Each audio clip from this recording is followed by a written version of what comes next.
Assalamualaikum warahmatullahi wabarakatuh. Saya bersama Biker Subuhan Pekanbaru Riau. Bagi yang sudah bergabung istiqomah, bagi yang belum segera bergabung. Kiamat sudah dekat. Berkah selalu, sukses. Assalamualaikum warahmatullahi wabarakatuh.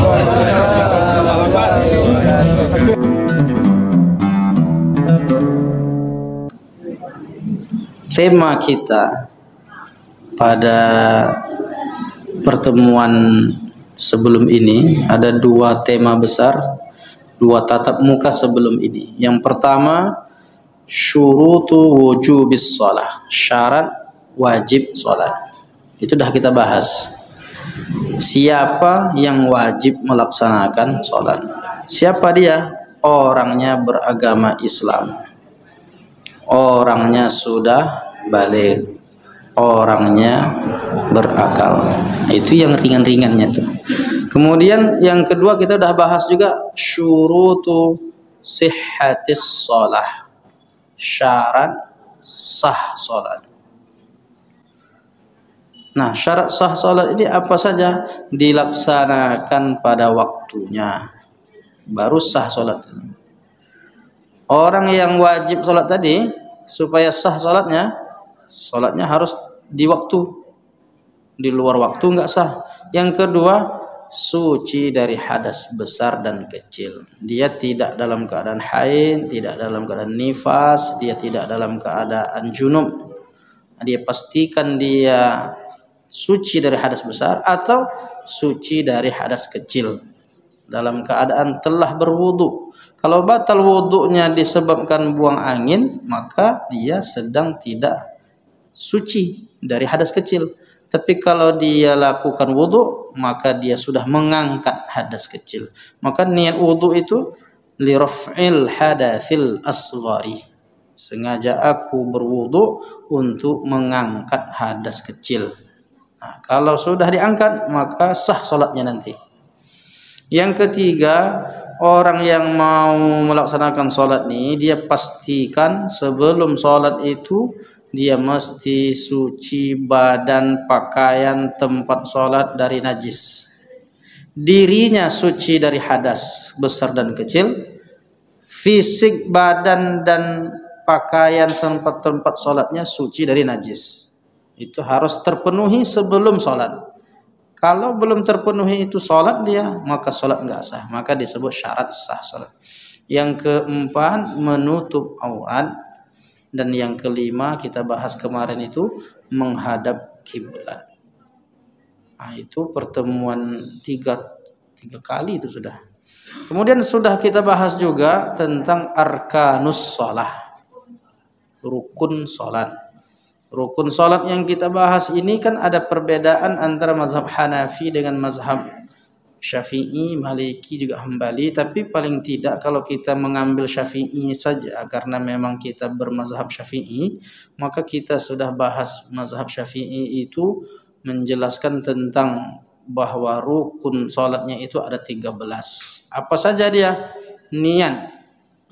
Orang yang tidak berniat salatnya enggak sah.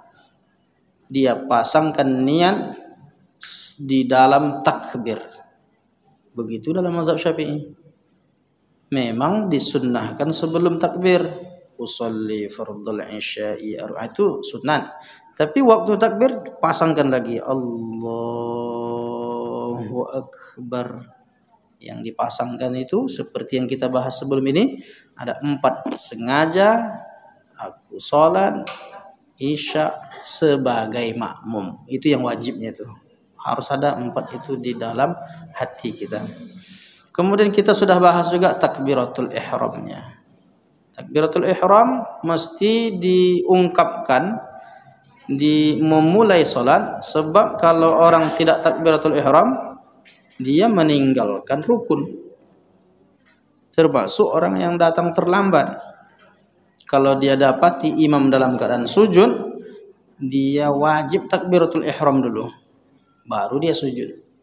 Karena banyak juga orang waktu imam ruku itu supaya dapat 1 rakaat tak ada dipakai takbiratul ihram lagi. Karena dia mau mengejar ketertinggalan supaya dia dapat 1 rakaat. akhirnya dia masuk ke dalam shaf, Allahu Akbar, langsung dia ruku. Berarti itu takbiratul intiqal. Takbiratul intiqal artinya takbir berpindah gerakan. Sementara rukun salat itu takbiratul ihram. Takbiratul intiqal enggak rukun. Coba lihat nanti yang 13 nih. Enggak ada takbiratul intiqal, enggak ada. Yang menjadi rukun itu takbiratul ihram. Nah, itu yang penting untuk diingat-ingat, jangan sampai salat tidak takbiratul ihram. Kalau bagi orang yang sejak awal salat normal, mesti dia biasa. Nah, orang yang masbuk ini, kadang-kadang dia dapati imam ruku atau sujud, dia langsung sujud aja. Enggak pakai takbiratul ihram. Pun kalau takbir, ternyata bukan takbiratul ihram. Takbiratul intiqal rupanya. Maksudnya jangan sampai salah persepsi tentang gerakan sholat ini, yang ini merupakan rukun yang tak boleh ditinggalkan di dalam sholat. Karena kalau tertinggal satu di antara rukun, batallah sholatnya. Yang ketiga berdiri. Maksudnya kalau mampu berdiri, orang yang sholat dia mesti berdiri. Maka orang yang sholat di pesawat itu tidak memenuhi rukun. Sebetulnya dia sehat bisa berdiri, cuma di pesawat. Nah, jadi gimana jadinya? Ini diulang sholatnya. Maka disebut sholat menghormati waktu. Nah, kita bahas kemarin ini. Kemudian Al-Fatihah. Al-Fatihah tidak bisa ditinggal dalam sholat, karena dia rukun sholat. La sholata liman lam yaqra' bi Fatihatil kitab. Kecuali, ada kecualinya. Bagi orang yang memang datangnya terlambat, tak sempat dia baca Al-Fatihah. Saat imam selesai baca ayat, dia pun ruku, dia pun takbiratul ihram dan kemudian ruku, maka dia tak sempat lagi untuk baca Al-Fatihah. Nah, kasus yang seperti ini ada hadis khususnya yang menjadi pengecualian. Kata Nabi, fa idza adraktumur raka'ah faqad adrakas shalah. Kalau engkau temukan imam dalam keadaan ruku, lalu engkau ikut ruku, maka sudah dapat satu rakaat walaupun tak sempat baca Al-Fatihah. Kemudian kita dah bahas ruku'nya, i'tidalnya, sujudnya. Ini tidak kita ulas lagi karena sudah kita bahas. Kemudian duduk antara dua sujudnya, duduk tahiyat akhirnya, tidak termasuk duduk tahiyat awal. Duduk tahiyat awal itu termasuk sunat, bukan termasuk rukun. Jadi kalau ada orang dia terlupa duduk tahiyat awal, disunnahkan dia sujud sahwi. Dan kalau dia memang tidak dia ganti tahiyat awal itu, salatnya tetap sah karena dia memang bukanlah rukun. Tapi kalau tahiyat akhir yang tinggal atau bacaan tahiyat akhir, tak dibacanya at-tahiyyatul mubarak, tak dibacanya bacaan itu, maka itu membatalkan sholatnya. Termasuk sholawat di rakaat di tahiyat akhir. Sholawat di tahiyat awal berarti enggak masuk rukun. Bacaan tahiyat awal enggak masuk rukun. Duduk tahiyat awal pun bukan termasuk rukun. Terus yang rukunnya mana? Duduk tahiyat akhir, bacaan tahiyat akhir, sekaligus sholawatnya. Nah, berarti sampai innaka hamidum majid. Kemudian dibaca doa Allahumma inni a'udzubika min adzabi jahannam. Nah, yang itu sunat. Yang salawat aja itu, yang salawat Ibrahimiyahnya itu. Kemudian salam. Salam ini pun yang rukun tuh yang salam kanan aja. Adapun salam kiri itu sesungguhnya adalah sunat. Kalau ada orang salam kanan tak salam kiri, salatnya sah. Tetapi tentu bukan dianjurkan begitu. Tetap juga kita upayakan mengamalkan yang sunat-sunat.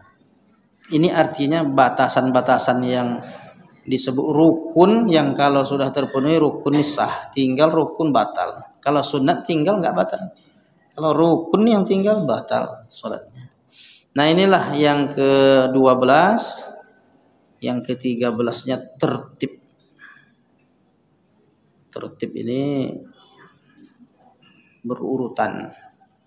Dia harus ngikut dari mulai Al-Fatihah, setelah itu nanti baru ruku, baru i'tidal, artinya harus berurutan gitu. Tidak boleh orang sujud dulu baru ruku, sujud dulu baru ruku dia. Habis baca Al-Fatihah sujud dia kan, berarti kan tidak berurutan. Baca Al-Fatihah sampai walam yakulahu kufuwan ahad, Allahu Akbar, sujud dia.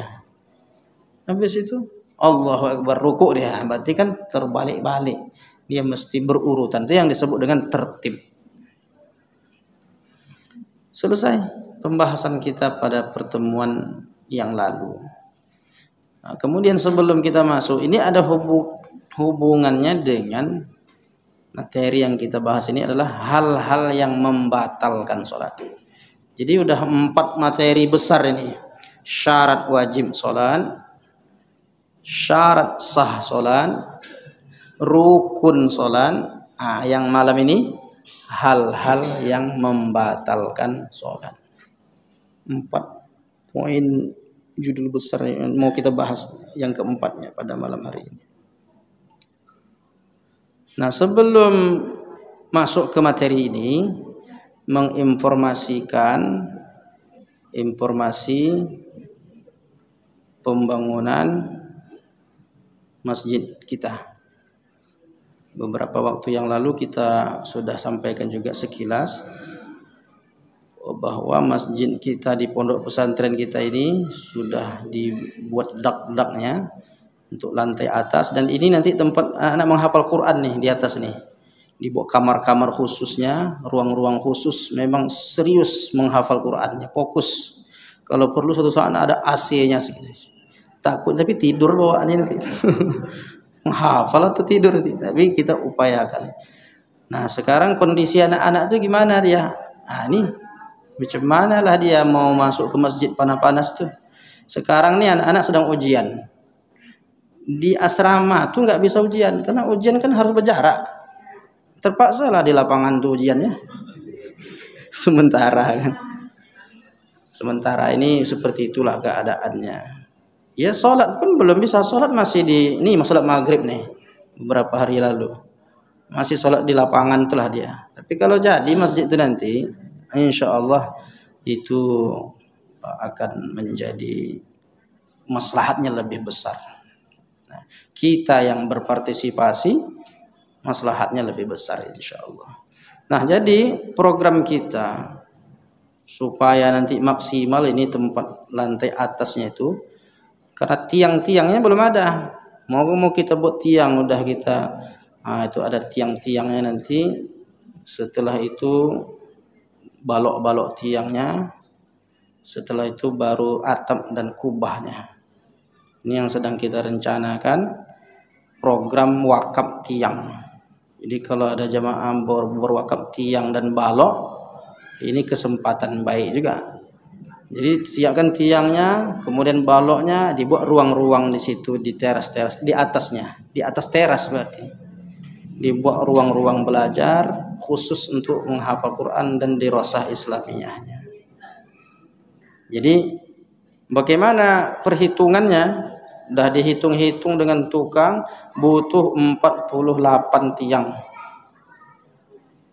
Perlu 48 tiang. Satu tiang 1 juta. Berarti ada 48 juta. Nah, baloknya ini karena ada yang pendek, ada yang panjang. Jadi tidak bisa dihitung per balok, dihitung per meter. Per meter baloknya itu lebih kurang 450.000. Nah, jadi cerita tiang-tiang ini kenapa perlu kita wakaf tiang? Dulu ulama-ulama dulu begitu. Itu di Masjid Demak itu, yang ini tiang Sunan Kalijaga, yang ini yang tiang satu lagi Sunan Muria. Pokoknya itu gotong royong itu. Karena tiang itu penyangga, tak ada tiangnya tak bisa bangunan. Nah, jadi kalau kita yang sebetulnya yang menyiapkan tiang itu yang menegakkan itu. Artinya kesempatan kita berwakaf untuk tiang-tiang masjid ini masih besar. Nanti mohon izin nanti flyer ini atau apa namanya nih, brosur ini kalau nanti ada di luar atau disebarkan, Mohon izin untuk dibawa balik lah. Dibawa balik untuk dilihat-lihat. Mungkin tidak saya satu tiang nih. Kalau tak bisa satu tiang nih, setengah tiang jadilah. Tak bisa setengah tiang, seperempat tiang. Tak bisa berapa bisa sih sanggup kita untuk berkontribusi menyiapkan tempat-tempat anak menghafal Quran ini, apalagi di masjid rumahnya Allah. Siapa yang membangun masjid dibangunkan rumahnya di surga. Itu informasi untuk amal jariah kita. Yang mau berpartisipasi hubungi pengurus masjid nanti atau komunikasi dengan kami nanti bisa juga. Terima kasih atas kebaikan dan partisipasi jamaah semua. Mudah-mudahan berkah rezeki kita semua. Amin ya rabbal alamin. Sekarang kita masuk ke pembahasan tentang apa tadi Bapak Ibu? Hal-hal yang membatalkan sholat. Nah, apa saja hal-hal yang membatalkan sholat itu? Satu, makan dan minum dengan sengaja. Oh, jadi kalau tak sengaja, macam mana makan minum tak sengaja?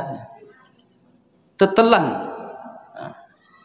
Jadi kata Nabi dalam hadis riwayat Abdullah bin Mas'ud, "Inna fis salati lasyughla." Sesungguhnya dalam salat itu ada kesibukan tertentu. Kesibukan dalam salat itu sudah ditentukan. Melafazkan bacaan-bacaan salat, ada ruku, sujud, i'tidal, enggak ada di situ aktivitas makan. Maka dalil ini menjadi penting untuk dimasukkan dalam bab tidak boleh makan dan minum. Nah, itu juga lah sebabnya mengapa disebut takbiratul ihram. Ihram itu kan haram artinya. Ihram itu ahrama yuhrimu, mengharamkan. Orang yang menggunakan pakaian ihram, orang yang berihram sejak dia berniat, maka berlaku larangan. Sebelumnya boleh dia motong kuku, motong rambut. Nah, sekarang dilarang. Begitu juga takbiratul ihram. Orang sebelum sholat dia boleh minum. Sebelum sholat boleh minum. Makan boleh. Tertawa boleh. Tapi setelah takbiratul ihram berlaku larangan minum. Nah, maka disebutlah salah satu yang membatalkan sholat itu adalah makan dan minum. Apalagi disiapkan sebelah tempat sholat itu minuman kan. Agak batuk sedikit. Minum dulu. Batal sholat sengaja minum. Yang tak sengaja apa? Mungkin tetelan air liurnya. Nah, tak sengaja macam mana? Jadi maksudnya di sini sengaja itu memang direncanakan dia makan dan minum, maka batallah sholatnya. Satu. Yang kedua, berbicara dengan sengaja. Memang ada berbicara tak sengaja. Berbicara ini kan kalamun nas, ucapan manusia. Dulu rupanya Nabi, sahabat-sahabat itu waktu sholat tuh ngobrol. Pernah dulu. Maka diriwayatkan dalam Sahih Bukhari Muslim dari riwayat Zaid bin Arqam. Kunna natakallamu fis shalah yukallimur rajul sahibahu wa huwa disebutkan di sini bahwa kami dulu berbicara waktu sholat. Salah seorang di antara kami berbicara dengan kawannya yang berada di sampingnya. Sampailah turun ayat hatta nazalat wa qumu lillahi qanitin. Laksanakanlah salat itu dengan khusyuk. Berdirilah kamu melaksanakan salat dengan khusyuk. Lalu setelah turun 238 itu fa umirna bis-sukut wa nuhina 'anil kalam. Sejak saat itu kami diperintahkan Nabi supaya diam. Enggak usah ngobrol-ngobrol perkara manusia, dan kami dilarang berbicara. Enggak boleh ngobrol lagi. Dulu rupanya pernah sahabat tuh begitu. Tapi jangan enaklah dulu ya. Dulu waktu sholat bisa ngobrol, sekarang dah tak bisa. Tak begitu juga. Itu kan proses tasyri', pensyariatan. Masanya dulu pernah, tapi sudah dilarang, maka tak boleh lagi. Sejak tak boleh itu sampai sekarang tetap tidak boleh berbicara. Kalau berbicara maka sholatnya menjadi batal. Nah, ada hadis dalam Sahih Muslim, inna hadhihi shalah la yasluh fiha syai'un min kalamin nas. Diriwayatkan dari Muawiyah bin Hakam As-Sulami. Kata Nabi, sesungguhnya salat itu tidak pantas ada di dalamnya percakapan manusia. Jadi semuanya ayat-ayat Allah, hadis-hadis Rasulullah, maksudnya ungkapan-ungkapan, doa, harapan-harapan. Tidak ada ucapan manusia ngobrol-ngobrol seperti sesama kita, nggak ada. Tapi dia adalah tahmid, tasbih, zikir-zikir, ayat-ayat. Nah itulah dia isi bacaan di dalam sholat. Tidak boleh dan tidak pantas kata Nabi, meskipun sedikit. Maka dalam bab ini dipastikan kita kalau sholat jangan ada ucapan-ucapan selain bacaan sholat. Kalau terucap kita bacaan yang bukan bacaan sholat, itu bisa batal sholat. Andai kita mengucapkan saya, langsung batal sholatnya. Baru dua kata, dua kali.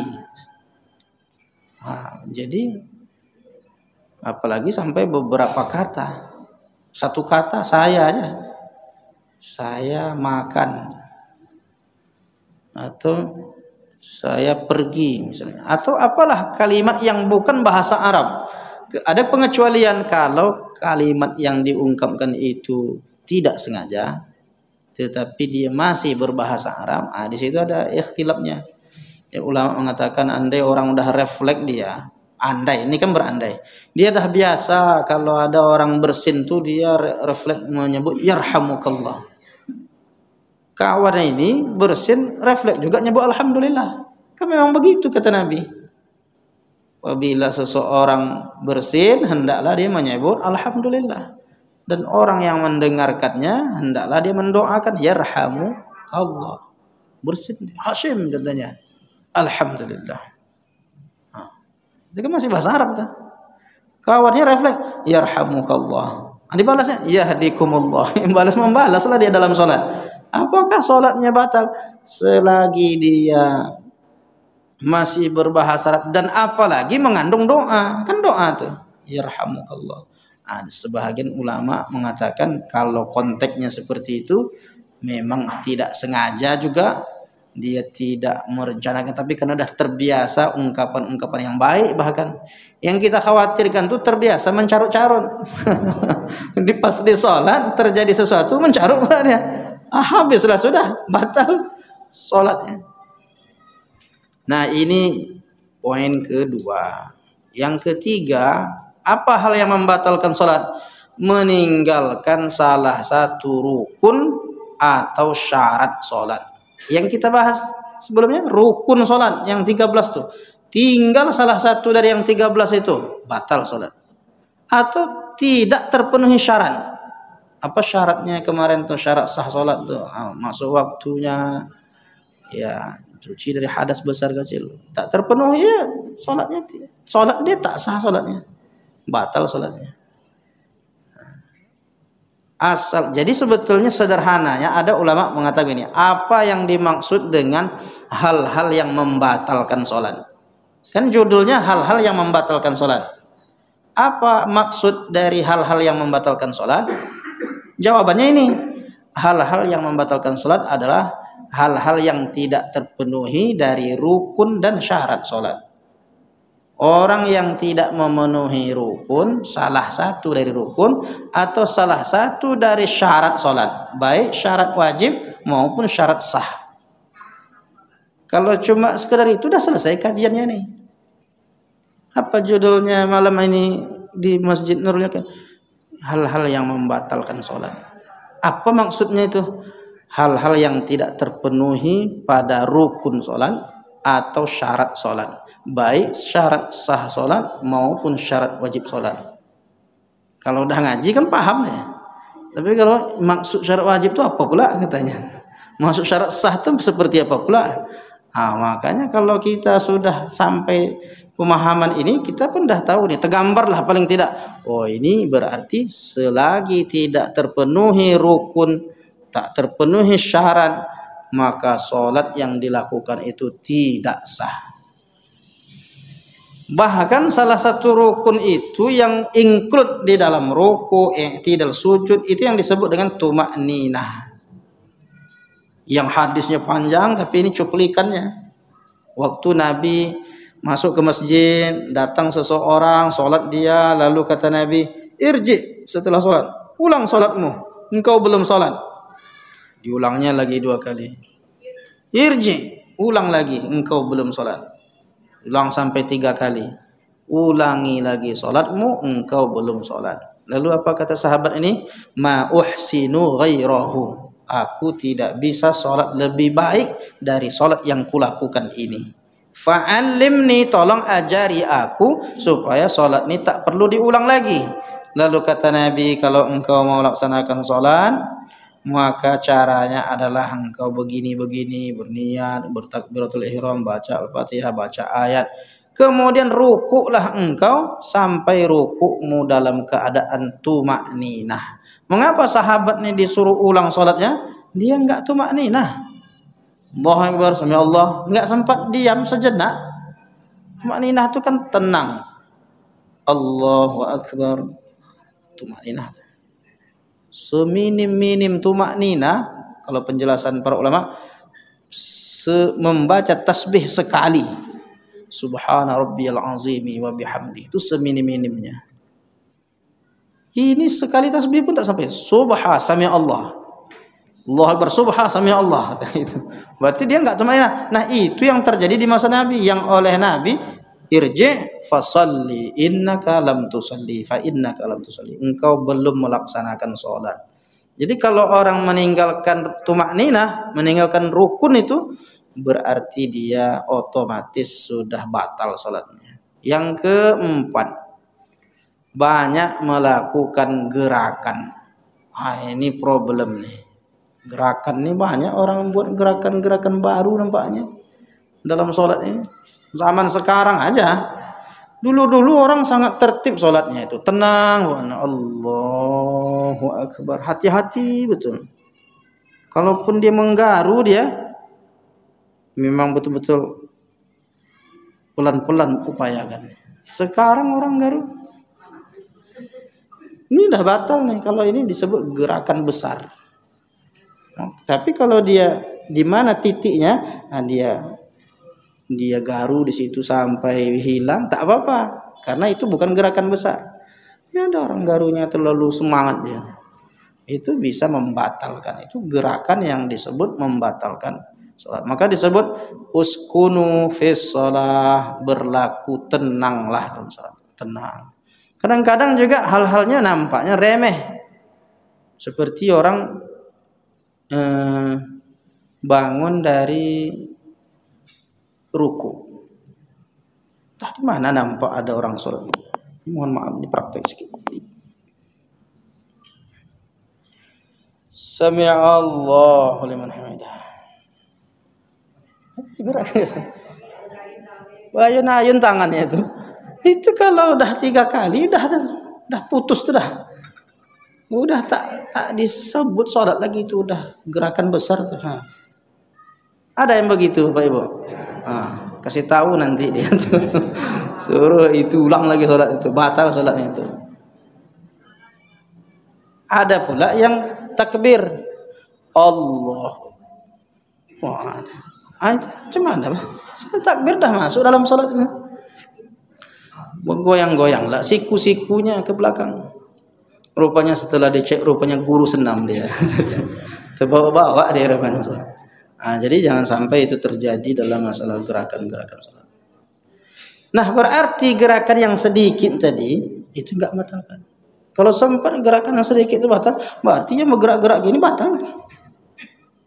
Jadi dia dianggap gerakan sedikit. Tapi gerakan fatal, gerakan-gerakan besar.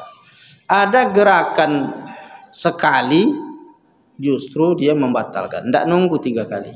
Seperti melompat dia, atau pukulan keras.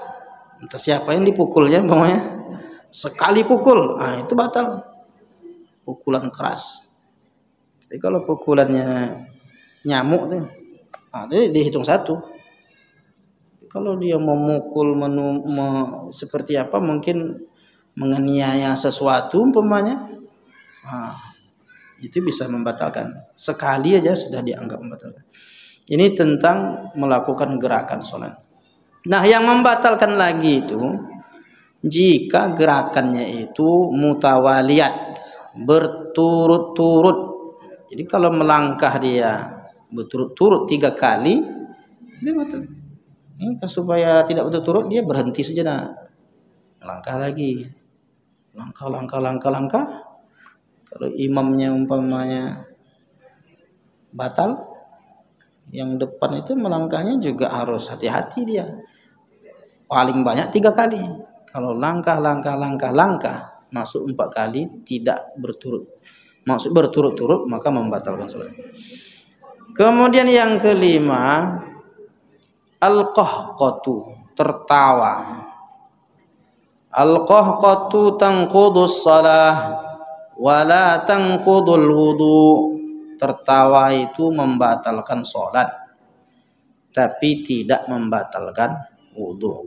Maksudnya kalau ada orang sedang berwudu tertawa, wudunya tidak batal. Cuma mengapa ketawa dalam wudu? Itu masalahnya. Mengapa ketawa dalam wudu? Itu kan juga bahagian dari ibadah juga. Tapi dia jadi makruh. Itu. Ngobrol makruh. Tertawa dalam wudu makruh. Tapi dalam sholat ngobrol tertawa sama-sama membatalkan sholat. Jadi dia beda dia hukumnya dalam bab ini. Tapi kalau tersenyum tidak membatalkan sholat. Sholat senyum-senyum gitu. Kenapa senyum-senyum sholat? Ada yang diingatnya. Tapi sholat tak batal. Tapi bukan anjuran. Maksudnya batasan. Kalau dianggap senyum itu bahagian dari permulaan tertawa, maka dia bukanlah bahagian dari tertawa. Belum disebut tertawa. Sehingga dia belum sampai ke tingkat membatalkan. Tapi kalau sudah terbahak-bahak dia berbunyi dia, itu udahlah tuh. Seperti yang kadang-kadang kita sedang sholat, anak-anak tertawa belakang tuh. Itu kalau dia orang dewasa itu batal sholatnya tuh. Cuma anak tuh tetap lanjut aja sholat nampaknya. Kenapa dia belum balik pula dia kadang tertawa-tertawa. Nah, itu yang kelima. Nah, ada lagi rincian ini. Termasuk yang tadi mendehem. Gimana tuh? Apa tak boleh? Tertawa, tangisan, mengerang, erangan, tiupan. Jika terdengar suara tersebut lebih dari 2 huruf, maka sholatnya menjadi batal. Lebih dari 2 huruf. Itu penjelasan tuh. Kalau tidak sampai 2 huruf tidak batal. Hanya saja suara yang dimaksud ini sini adalah suara yang disengaja. Dia sengaja mendem. Tidak ada tujuannya. Kalau orang memang batuk kan dimaafkan. Kan tidak sengaja dia. Orang memang dia tidak ada masalah. Sengaja dia menangis. Itu problem. Sengaja dia mengerang macam orang kesakitan. Dia tidak ada sakit. Sengaja ini yang menyebabkannya. Suara-suara itu dilakukan tanpa uzur hingga membentuk kata yang terdiri dari 2 huruf atau lebih. Tapi kalau sebab menangis itu misalnya karena mendengar ayat-ayat yang dibaca imam tentang neraka. Kan ada tuh imam bisa membawakan suasana itu. Saya udah berapa kali lah sholat di belakang imam yang dia bagus sekali dia membacakan ayat itu. Apalagi sampai kepada ayat neraka, ayat azab itu. Menangis kita dibuatnya. Terisak-isak. Nah kalau itu tidak membatalkan. Karena memang bukan kita rencanakan. Memang kita terbawa suasana. Dan itu menunjukkan kelembutan hati kita. Jadi yang nangis yang mana? Nangis yang dia buat-buat, yang tak ada sebab menangis, atau nangis karena teringat film India. Itu bisa batal sholat tuh. Jadi tengok dulu nangisnya sebab apa? Kan banyak orang nangis bahagia, ada enggak orang nangis bahagia? Jadi sekarang nangis karena apa? Dulu harus ditentukan sebab-sebabnya. Ini terkait tentang hal-hal yang membatalkan sholat. Yang kelima, sekarang yang keenam. Tidak berurutan dalam pelaksanaan sholat. Ya maksudnya kalau zuhur habis itu asar. Ya kalau tak berurutan batal sholatnya. Saya belum sholat zuhur, masuk waktu asar. Sholat asar, sebetulnya kan orang yang, kalau kata Nabi kan gini, man nasiya an sholatin, man nama an sholatin, aw nasiyaha falyusalliha idza dzakaraha. Siapa yang tertidur atau terlupa, hendaklah dia sholat waktu dia ingat. Jadi kalau umpamanya begitu juga anjuran misalnya ketika kita jamak itu. Jadi kalau umpamanya jamak takdim itu harus sholat zuhur dulu. Jamak takdim kan zuhur dengan asar. Harus sholat zuhur dulu. Kalau dibuat sholat asar dulu, batal sholatnya. Berarti nggak berurutan. Kalau di waktu asar, tetap zuhur dulu. Iya, walaupun boleh asar dulu. Nah, di sini ini apanya poinnya kalau bedanya. Jadi yang dimaksud berurutan ini ya bab seperti di waktu jamak takdim itu harus dilaksanakan zuhur dulu baru asar. Kalau jamak takhir yang utamanya zuhur dulu memang. Tapi boleh jika ada sebab. Contoh sebabnya gini, kita musafir. Jam-jam seginilah kita sampai di suatu tempat, dah mau masuk isya. Kita belum sholat maghrib nih, cuma dah niat nanti mau saya laksanakan sholat maghrib ini di waktu isya. Sehingga kita di salah satu masjid di perjalanan itu, pas kita selesai wudhu, orang pun iqamah. Apakah kita sholat maghrib dulu? Sementara orang sholat isya. Kita mau ikut jamaah, maka tidak bisa kita sholat maghrib. Mau tak mau kita sholat isya. Tapi kalau kita pas sampai di situ orang udah selesai isya semuanya, kita berombongan juga 4, 5, 6 orang buat maghrib dulu. Sengaja aku sholat maghrib 3 rakaat jamak dengan isya. Habis salam, iqamah lagi buat sholat isya. Mesti maghrib dulu kalau kita sesama musafir.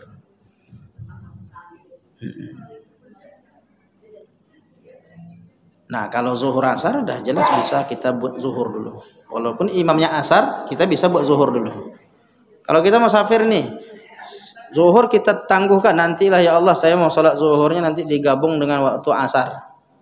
Lalu kita sampailah di masjid, masuk waktu asar, kita jadi makmum, kita bisa niat zuhur karena rokaatnya sama. Yang susah tuh kan kita mau buat 3, imam buat 4. Tak mungkin kita tahiyat akhir sendiri, imam masuk rokaat keempat.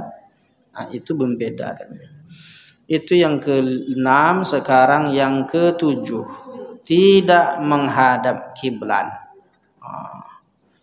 Jadi kalau kita awalnya menghadap kiblat nih, tiba-tiba ada sebab yang kita sengaja, entah kita agak badan kita memiring, itu bisa batal sholat. Termasuk salam itu Bapak Ibu. Salam itu bisa kita batal sholat kita kalau kita belum sempurna. Umpamanya ada orang salam gini, Assalamualaikum. Padahal kan dia masih sholat tuh. Assalamualaikum, badannya dah menghadap ke samping. Berarti dia tidak menghadap kiblat, batal sholatnya itu. Maka dipastikan waktu salam itu jangan badannya yang digerakkan ke samping, tetapi leher, wajahnya aja. Bahu ini tetap menghadap ke kiblat. Mengapa banyak orang sambil badannya dibawa? Karena sakit pinggangnya. Dibawanya ke kanan itu sambil membunyi-bunyikan pinggang. Nah, itu tak boleh itu. Batal 7. Sekarang yang ke-8, terbuka aurat. Terbuka aurat kecuali bila tertiup angin dan segera menutupinya. Nah, kalau umpamanya ada sebab angin, tutup cepat. Tapi udah tahu titiknya terbuka, dibiarkan, batal ya. Jadi itu sebab batal sholat. Yang kesembilan, mengalami hadas kecil dan besar. Udah jelas nih. Ini paling maklum lah kita ini. Kalau udah buang angin pasti kita sudah batal sholat. Cuma ada caranya Bapak Ibu kalau mau keluar dari shom. Kadang ada orang buang angin dia bertahan di shom. Kenapa? Takut nanti kalau keluar dihalangi orang. Ada pula orang baru dapat hadis, kalau ada orang lewatmu engkau halangi kan, falyadfa'hu. Kalau ada orang lewat depanmu engkau halangi dia. Itu tak berlaku dalam sholat berjamaah. Jangan dilarang-larang pula orang yang buang angin tuh tak bisa keluar dia nanti. Asal mau mana mau keluar, asal lewat dia. Kata kawan kan. Ya saya kalau payah betul salami aja dia. Mohon maaf Pak ya, mohon maaf ya. Aku ini dah buang angin. Itu jadi masalah juga itu. Jadi itu maksudnya kalau ada orang sholat sunnah lewat kawannya di depan tempat sujud, itu dihalangi dia, enggak boleh dia. Atau dia sholat masbuk di situ.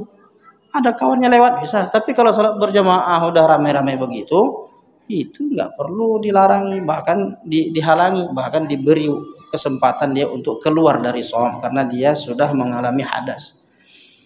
Yang kesembilan, yang kesepuluh, tersentuh najis pada badan, pakaian atau tempat sholat. Sebelum sholat dah dipastikan, kan syarat sah sholat itu tadi, badan, pakaian, tempat sholat tidak ada najis, sudah terpenuhi. Tapi sedang sholat kejatuhan atau dikencingi kucing, kita tak bisa lah menghindar, sedang sujud lah dikencinginya. Ini batal sholat kita umpamanya. Maka yang seperti ini harus diulang lagi sholatnya, dibersihkan dulu, mandi dulu dia kalau memang iya seperti itu. Yang terakhir sebetulnya banyak nih. Yang terakhir berubah niat. Berubah niat itu bisa menyebabkan sholat batal. Dia seorang sholat, tiba-tiba aku tak usah sholat lah. Tak usah sholat lah aku, batal sholatnya itu. Jadi dia tidak bisa merubah niatnya. Kata Syekh Zainuddin Al-Malibari, tabutulus shalah furuduha wa nafluha. Salat menjadi batal baik salat wajib maupun salat sunat apabila berniat memutuskan salat atau menggantungkannya pada sesuatu, meskipun pada sesuatu yang mustahil menurut adan. Umpamanya dia memikirkan sesuatu yang tidak lazim. Kalau Allah itu mati, kan mustahil tuh. Kalau Allah mati, dia itu ungkapan seperti itu, ya tidak sudah memutuskan. Atau aku tak butuh sholat, atau tak perlu bagiku sholat, atau apalah ungkapan yang menyebabkan sholat itu terputus niatnya. Aku tak usah sholat. Apapun kalimat yang mengandung memutuskan sholat, maka kalau dia berubah niatnya tak lagi mau untuk sholat, atau dia dalam hatinya mau murtad, sedang sholat tuh aku keluar aja lah dari Islam, batal sholatnya langsung. Mana tahu ada orang berubah pikiran, diajak ya untuk keluar dari Islam, waktu sebelum sholat itu belum terpengaruh, sedang sholat pula dia memikirkan bagus juga nih, apalagi ada deal-dealnya kan. Kalau engkau keluar dari Islam, ini ada apanya nih, kelebihannya. Terbayang di dalam sholat, bagus keluar aja lah dari Islam. Nah, saat dia berniat seperti itu, otomatis sholatnya menjadi batal. Itulah 11 perkara yang membatalkan sholat. Mungkin. Yang mana nih? Iya Pak, silakan. Ini tadi masalah imam pengganti imam tadi. Ya. Dia tidak melaksanakan penggantian jalannya itu berhenti dulu langsung menggantikan. Nah itu bagaimana yang lain, makmum yang lain nilai sholatnya batal atau terus atau gimana? Iya. Jadi sebetulnya kan al-imamu junnah. Imam itu penanggung jawab. Makanya orang yang di belakang imam itu harus orang yang paham. Ya kan? Harus orang yang paham, jangan sampai dia tidak memenuhi ketentuan untuk istikhlaf. Istikhlaf itu penggantian imam.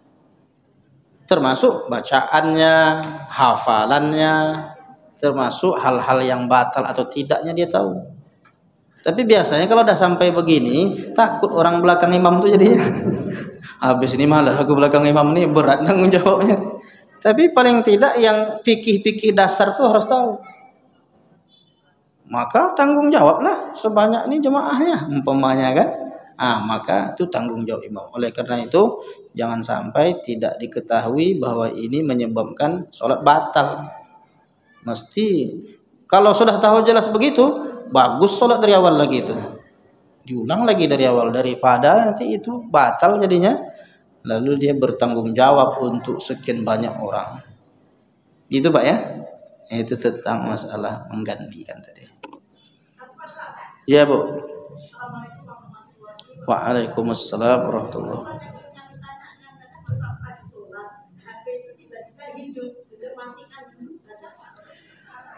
HP kalau berbunyi diambil dimatikan. Boleh. Geraknya jangan banyak-banyak betul. Gerak ambil sekali, langsung. Jangan sempat bentar WA dulu. Bentar saya sudah itu gerak banyak. Kalau diambil dimatikan.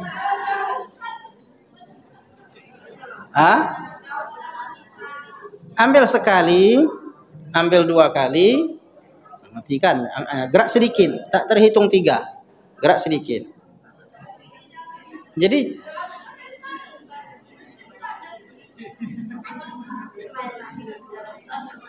kalau pakai tas sudah payah. Yang gini Bu, menu dia kan gini.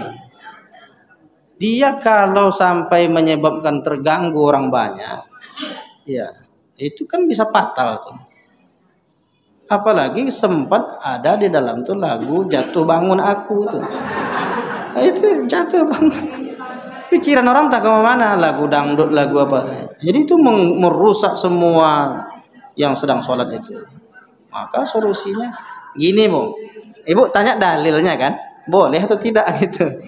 Dulu kan gini, sesuatu yang mengganggu kita dalam sholat itu pengecualian. Apa kata Nabi? Uqtulul aswadaini fis shalah. Bunuhlah 2 yang hitam di dalam sholat. Apa yang 2 yang hitam itu?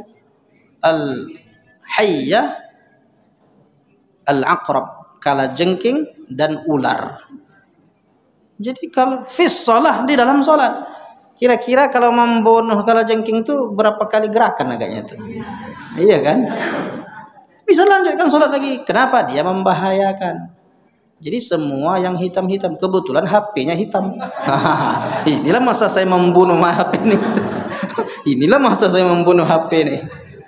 Jadi maksudnya memang ada pengecualian-pengecualian sesuatu yang mengganggu kita. Berarti kan tidak hanya kalajengking dan ular. Semua hal-hal yang mengganggu. Kalau ada lewat lipan, apa lipan? Iya kan mirip juga itu, membahayakan tuh. Kan tidak mesti itu. Kalajengking, ular, sejenis binatang yang membahayakan. Boleh dibunuh dia, kemudian kita lanjutkan sholat kita. Gitu dalam hadis Nabi itu. Ya, gitu Bu ya.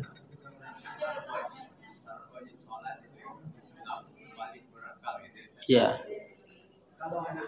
Kalau anak yang belum balik itu dia sholatnya udah betul. Dan itu statusnya atau imbalannya apa ada itu? Atau memang habis saja? Kan tidak memenuhi syaratnya itu. Terima kasih. Iya, anak-anak yang sudah dididik sholat walaupun dia belum balik, maka pahalanya kepada orang tuanya. Pahala untuk orang tua. Kenapa? Orang tua disuruh menyuruh anaknya sholat.